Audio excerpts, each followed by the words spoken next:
లక్షల కోట్ల మిగులు బడ్జెట్ ఏదైతే అంటే అప్పు తెలంగాణ రాష్ట్రం మీద టోటల్ 10 ఇయర్స్ అండి నేను చెప్పేది. అంటే టోటల్ 10 సంవత్సరాల కాలము మనం రౌండప్ చేస్తే 10 ఇయర్స్ కలిపి సుమారుగా 4 లక్షల కోట్లు అనుకుందాం. పోనీ 10 సంవత్సరాల కాలంగా మళ్ళా నోట్ చేసుకోండి పాయింట్.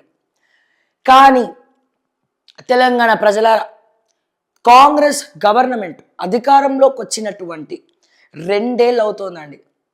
2025 కూడా అయిపోయింది. 2026లోకి అడుగు పెట్టబోతున్నాం. మనము నూతన సంవత్సరంలోకి అడుగు పెట్టబోతున్నాము.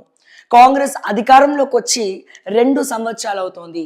ఈ 2 సంవత్సరాల కాలంగా ఒక రోడ్డు వేయలేదు, ఒక సంక్షేమ పథకం ఇవ్వలేదు, కాంట్రాక్టర్స్కి బిల్లులు ఇవ్వలేదు, మా అవుట్సోర్సింగ్లకు జీతాలు ఇవ్వలేదు, మా రిటైర్డ్ టీచర్స్కు పెన్షన్స్ ఇవ్వలేదు, స్టాఫ్ నర్సులకు జీతాలు ఇవ్వలేదు, ఓకే, మన గెస్ట్ లెక్చరర్స్కు కూడా పైసలు ఇవ్వలేదు.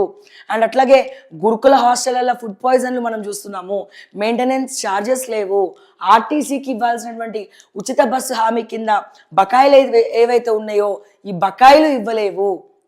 ఓకే, మనం 360 డిగ్రీస్ యాంగిల్స్లో ముఖ్యంగా తెలంగాణకి వెన్నుముక్క లాంటి మా యువతకు, మా నిరుద్యోగులకు ఇచ్చినటువంటి యువ వికాసం హామీ కింద నిరుద్యోగ భృతి ఇవ్వలేదు. కొంచెం థ్రోట్ ఇన్ఫెక్షన్. ఎలక్ట్రిక్ బైక్స్ ఇవ్వలేదు, అమ్మాయిలకు ఇస్తారన్న.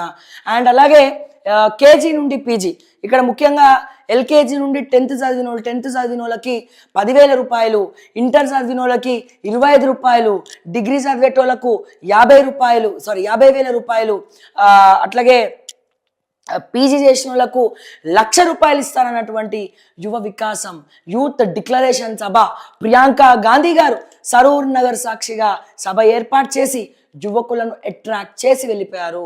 ఆ యువ వికాసం కింద ఒక్కటంటే ఒక్క రూపాయి కూడా ఇప్పటి వరకు బట్టి విక్రమార్క గారు కానీ, తెలంగాణ ముఖ్యమంత్రి, డిప్యూటీ ముఖ్యమంత్రి, ఫైనాన్స్ మంత్రి వీళ్ళు ఒక్కడంటే ఒక్క రూపాయి కూడా ఇవ్వకపోగా మేమా నిరుద్యోగ భృత ఎప్పుడు ఇస్తామన్నామని చెప్పి మాట్లాడినరు. దేశంలో ఎక్కడా లేనటువంటి కాంట్రాక్టర్స్ సెక్రటేరియట్ పైకి దండయాత్రకు పోయి మా పైసలు ఎప్పుడు ఇస్తావు బట్టి విక్రమార్క అని చెప్పి ప్రశ్నించడానికి వెళ్ళారు. సో అంటే ఇవన్నీ జరుగుతూ ఉన్నాయి. ఏ ఒక్కటి కూడా ఈ 2 కాలాల పాటు ఒక్కటి కూడా భర్తీ కాలేదు. ఒక రోడ్ వేసిండ్రా ఎక్కడన్నా మన పరిధిలో చూసినట్లయితే జూబ్లీ హిల్స్ ఎన్నికల్లో నిధులు రిలీజ్ చేశారు. ఎందుకని? ఎన్నికలు ఉన్నాయి, ఇక్కడ ఏమైనా చిన్న చిన్న పనులు చేస్తేనే మళ్ళీ ఇక్కడ కాంగ్రెస్ పార్టీ గెలవాలి అన్న ఉద్దేశంతో